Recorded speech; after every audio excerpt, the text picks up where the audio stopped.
പ്രസവശേഷം ആശുപത്രിയിൽ നിന്ന് വീട്ടിലേക്ക് പോയ യുവതിയെ വിശ്രമിക്കാൻ പോലും അനുവദിക്കാതെ കുഞ്ഞിനെ വീഡിയോ കോളിൽ കാണണമെന്നാവശ്യപ്പെട്ട് നിരന്തരം വിളിച്ച് ഭർത്താവ്.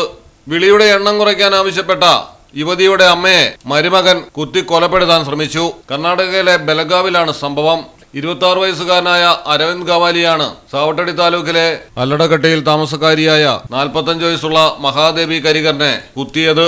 ഗുരുതരമായി പരിക്കേറ്റ മഹാദേവിയെ ബെലഗാവിയിലെ ബിമസ് ആശുപത്രിയിൽ പ്രവേശിപ്പിച്ചിരിക്കുകയാണ്. അരവിന്ദിന്റെ ഭാര്യ പ്രസവശേഷം കുഞ്ഞുമായി സ്വന്തം വീട്ടിൽ മഹാദേവിയോടൊപ്പമായിരുന്നു. ഹുബ്ബളി സ്വദേശിയായ അരവിന്ദ് നിരന്തരം വീഡിയോ കോൾ ചെയ്യുകയായിരുന്നു. പ്രസവ സംബന്ധമായ പരിരക്ഷകൾക്കായാണ് യുവതിയും കുഞ്ഞും അമ്മയ്ക്കൊപ്പം കഴിഞ്ഞിരുന്നത്. മകളെ ഒന്ന് വിശ്രമിക്കാൻ പോലും അനുവദിക്കാതെ കുട്ടിയുമായി വീഡിയോ കോളിലിരിക്കേണ്ടി വരുന്ന സാഹചര്യം കണ്ടാണ് മഹാദേവി മരുമകനോട് ഉപദേശരൂപേണ വീഡിയോ കോളിന്റെ എണ്ണം കുറയ്ക്കാൻ പറഞ്ഞത്. പ്രകോപിതനായ യുവാവ് മഹാദേവിയെ ആദ്യം അസഭ്യം പറഞ്ഞു. ഇതോടെ വീട്ടിൽ കയറിയാൽ അരവിന്ദിനെ വെറുതെ വിടില്ലെന്ന് 45-കാരി തിരിച്ചു പറഞ്ഞു. ഇതാണ് കുത്തി കൊലപ്പെടുത്താനുള്ള ശ്രമത്തിലേക്ക് എത്തിയത്. ഇന്ന് ജയിൽ, നാളെ ജാമ്യം എന്ന് വാട്സ്ആപ്പ് സ്റ്റാറ്റസ് ഇട്ട ശേഷമായിരുന്നു അരവിന്ദ് മഹാദേവിയെ കുത്തിയത്. മുരുകോട് പോലീസ് പ്രതിയെ പിടികൂടിയിട്ടുണ്ട്.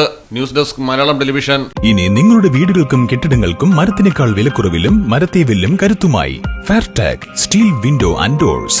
ഫെയർടെക്കിന്റെ മാത്രമായി പ്രത്യേകതകൾ. ഹൈ ക്വാളിറ്റി GA ഷീറ്റിൽ നിർമ്മിക്കുന്നവ. തിരഞ്ഞെടുക്കുവാൻ ആകർഷകമായ ഡിസൈനുകൾ വിവിധങ്ങളായ അളവുകളിൽ ലഭ്യമാകുന്നു. ഏതു കാലാവസ്ഥയും അതിജീവിക്കുന്നു. ഫ്രെയിമുകൾക്ക് അധിക ചെലവുകളില്ല. ഫിറ്റ് ചെയ്യാൻ വളരെ എളുപ്പം. ഇനി ഫെയർടെക് പ്രൊഡക്റ്റുകൾ ഉപയോഗിക്കൂ. സമയവും സമ്പത്തും ലാഭിക്കൂ. ഫെയർടെക് സ്റ്റീൽ വിൻഡോ ആൻഡ് ഡോർസ്.